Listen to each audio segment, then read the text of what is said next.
paper called Biasing Sacral Torsions. And the reason we have to learn to do that is if we're looking at somebody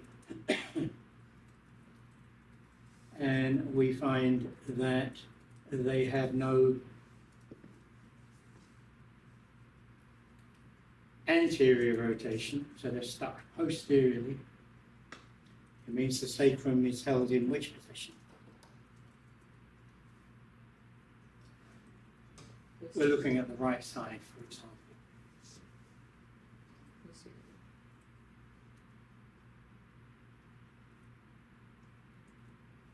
And at the right side, and the right SI joint cannot anteriorly rotate, stuck posteriorly.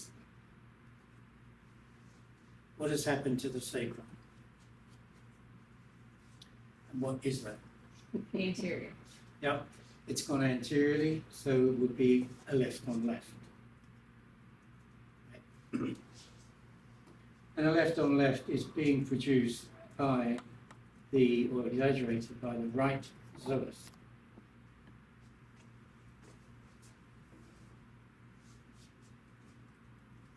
So we've got to find a way of inhibiting the right psoas,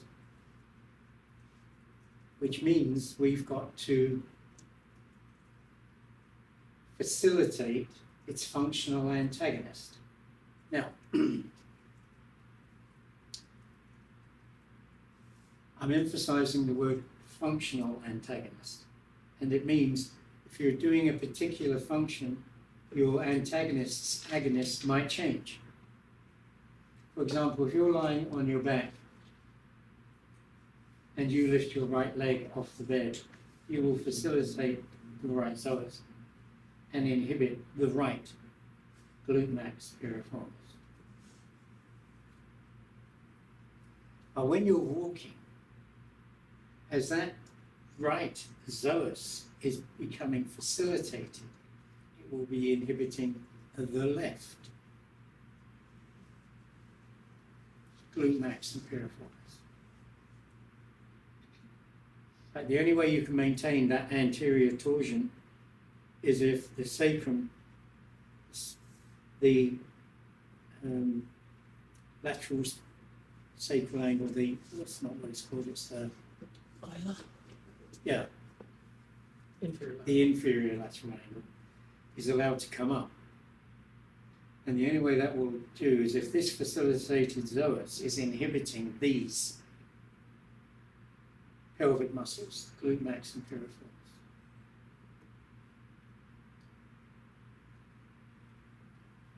It's interesting, if you look at the pelvis,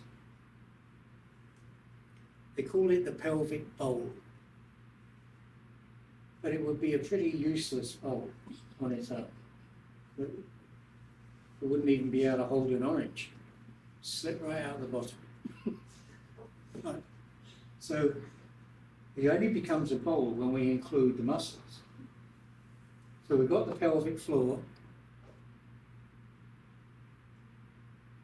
and we've got the anterior, the transversus abdominis, lower fibers in the front.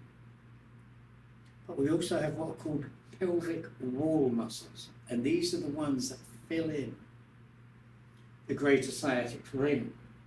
It's another big hole right there.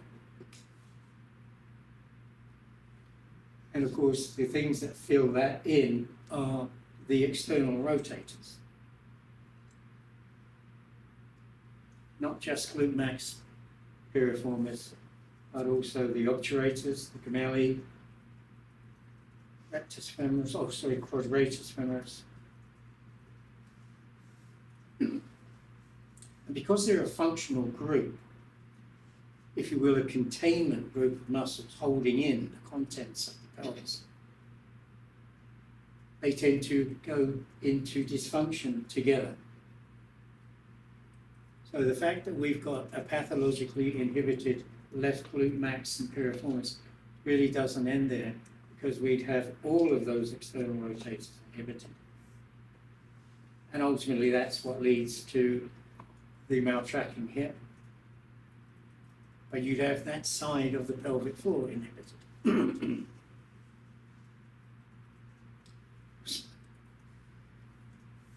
Funny, one time, talking to Diane, she corrected me when I said the whole pelvic floor. She said, it's not the whole pelvic floor, it's one side of the pelvic floor. And you've got to learn to rehabilitate one side. And I said, how do you do that? How do you make one side? She goes, oh, it's easy. I'll show you. So she gets the patient and teaches her this exercise. She goes, and I call that anal winking. Get them to pull the anus to one side. It's like anal winking. No. I just got a disturbing image. So, yeah, she's a fun person. Anyway, and that's what you're going to have to get into, the fact that you're treating often one side of the pelvis, not the whole pelvis. If you've got a significant instability with both sides facilitated, both psoas, then yes, you obviously have total inhibition of the pelvic floor and pelvic wall muscles.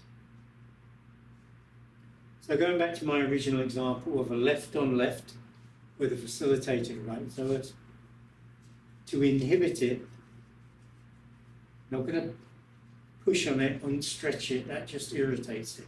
We're going to have to play a neurological game where we facilitate the left glute max. We can't use piriformis in this technique because at 90 degrees, piriformis is an abductor,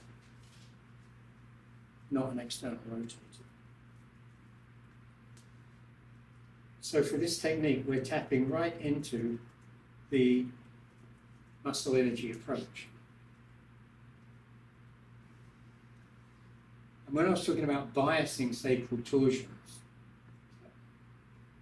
an example of which we gave you here, when you bend forwards, you get counternutation. The base comes backwards.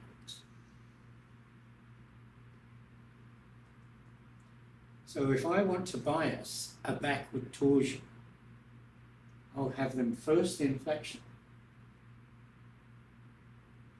and then I'll rotate them on top of them.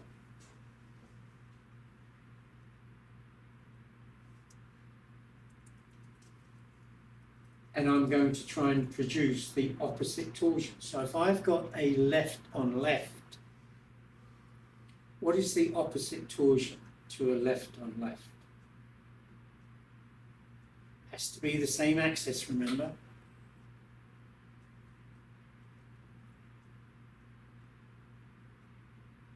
Just a right on left then? Yeah.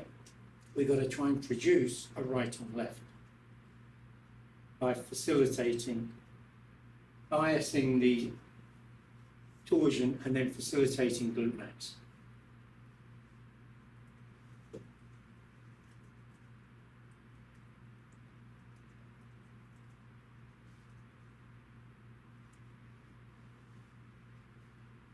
So everybody okay with that? Right, we're going to be doing the opposite one, so let's get that set up. So we are going to set the patient up in a position where we can, if we're treating a left on left, then we want to be able to move them into right rotation, which is a right on left. So which side are they going to lie?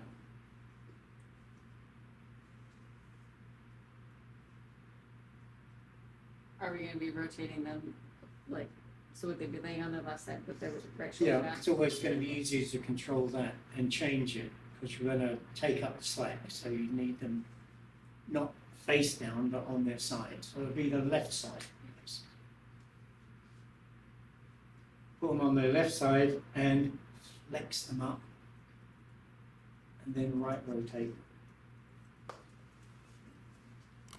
If you'd like to learn more, visit us at aspireomt.com.